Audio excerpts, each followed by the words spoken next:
Hi అండి, welcome to empty vlogs. Please subscribe my channel to watch my every video. ఈరోజు మనం చాలా హెల్తీగా టేస్టీగా ఉండే దోశలను అయితే తయారు చేసుకుందామండి. చాలా సాఫ్ట్గా కూడా వస్తాయి ఇలా చేసుకుంటే. దానికోసం నేనైతే తొక్కతో ఉన్న మినప్పప్పునైతే తీసుకున్నానండి. చాలామంది తొక్కపప్పు అయితే యూజ్ చేయరు, ఎందుకంటే చాలా పెద్ద ప్రాసెస్ అనుకుంటారు. బట్ దీనంతా హెల్తీ టేస్టీ ఇంకేమీ ఉండదండి. సో నేనైతే ఒక గ్లాస్ పప్పుని నానబెట్టుకొని నైట్ ఉంచుకున్నానండి. తొక్కపప్పు తీసుకున్నాం కాబట్టి రైస్ని అయితే నేను వేరేగా నానబెట్టుకున్నానండి. రైస్ నానబెట్టుకునేటప్పుడు కొద్దిగా మెంతులు వేసుకుంటే మనకి క్రిస్పీగా వస్తాయండి. అలాగే ఇంకో చిట్కా కూడా చెప్తానండి. చూడండి, మనం దీన్ని కడుక్కునేటప్పుడు తేల్చి మరీ కడుక్కోవాలండి. అలా అయితే పైన తొక్కంతా ఊడొచ్చేస్తుంది. నార్మల్గా ఒక 3 టైమ్స్ కడుక్కుంటే తొక్కతో ఉన్నాయి కాబట్టి ఒక 5 to 6 టైమ్స్ కడుక్కుంటే అయిపోతుందండి. అక్కడక్కడ ఉండిపోయినా కూడా హెల్త్కి మంచిదేనండి, ఏం కాదు. కాకపోతే బాగా క్లీన్ చేసుకోవాలి, ఎందుకంటే ఫెర్టిలైజర్స్ అవి యూజ్ చేస్తుంటారు కాబట్టి. నెక్స్ట్ ఏంటంటే మనం ఆ రైస్ని దాంట్లో యాడ్ చేసేసుకుందాము. ఇలా యాడ్ చేసుకున్న తర్వాత నేను ఏం చేస్తున్నానంటే క్రిస్పీనెస్ కోసం కొద్దిగా అటుకులను అయితే తీసుకుని వాష్ చేసుకుంటున్నానండి. వాష్ చేసుకున్న తర్వాత వాటిని ఈ మినప్పప్పు నెక్స్ట్ ఈ రైస్ ఏదైతే ఉన్నాయో వీటిలో యాడ్ చేసేస్తున్నాను. యాడ్ చేసి మిక్సీ వేసే ముందు ఒకసారి కలుపుకుంటున్నానండి. మీరు గ్రైండర్లో వేసుకుంటే పప్పు కొంచెం ఎక్కువగా అవుతుంది, అదే రుబ్బు ఎక్కువగా అవుతుంది అంటారు. సో ప్రజెంట్ అయితే నేను మిక్సీలో మాత్రమే వేసుకుంటున్నాను. ఒక 2 సార్లకి వస్తుందండి. నేను నానబెట్టుకున్న పప్పు రైస్ అయితే సరిపోతుంది. ఫస్ట్ ఏం చేస్తామంటే మనం మిక్సీ వేయక ముందు జార్లో కొద్దిగా వాటర్ తీసుకొని వేస్తే మనకి కన్సిస్టెన్సీ అనేది చాలా నీట్గా సాఫ్ట్గా వస్తుందండి. ఫస్టే పప్పు వేసి తర్వాత వాటర్ వేయొద్దు, ముందు జార్లో వాటర్ వేసుకొని అప్పుడు పప్పు వేసుకోండి, బాగుంటుంది.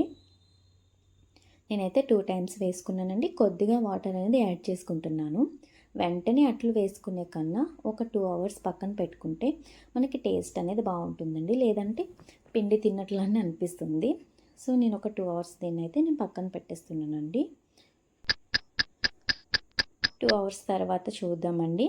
చూసారు కదా, కొంచెం ఉబ్బినట్లుగా అయింది కదా. టేస్ట్ కూడా బాగుంటుందండి. దీంట్లో నేను కొంచెం వాము జీలకర్ర యాడ్ చేసుకుంటున్నాను. అలాగే నేను ఇదంతా ఇప్పుడైతే నేను యూజ్ చేయనండి.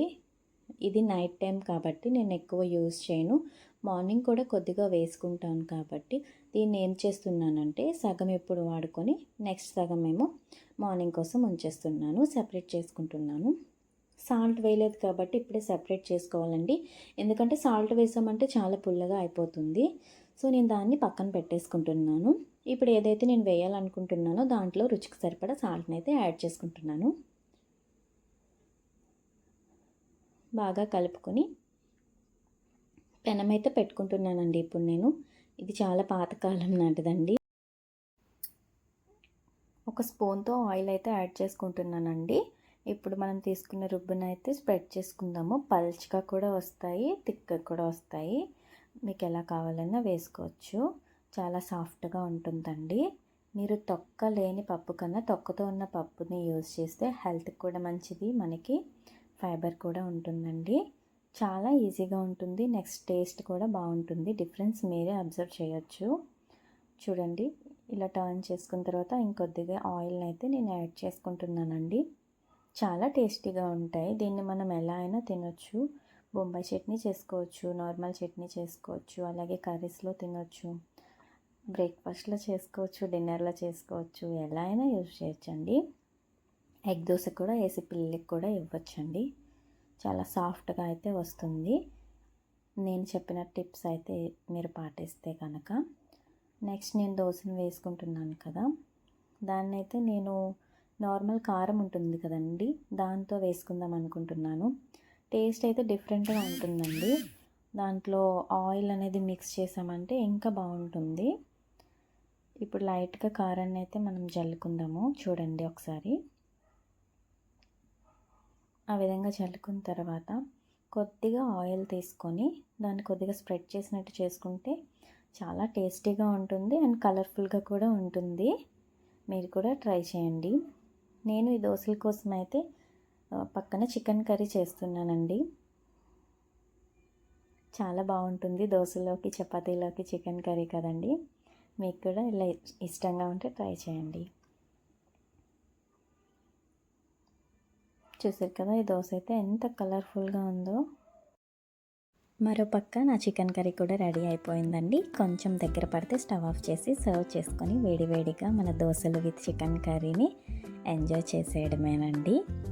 నచ్చితే లైక్ చేయండి. మీరు కూడా ట్రై చేసి ఎలా వచ్చిందో కామెంట్ చేయండి. మరిన్ని వీడియోస్ కోసం నా ఛానల్ని సబ్స్క్రైబ్ చేసుకోండి. Thank you for watching.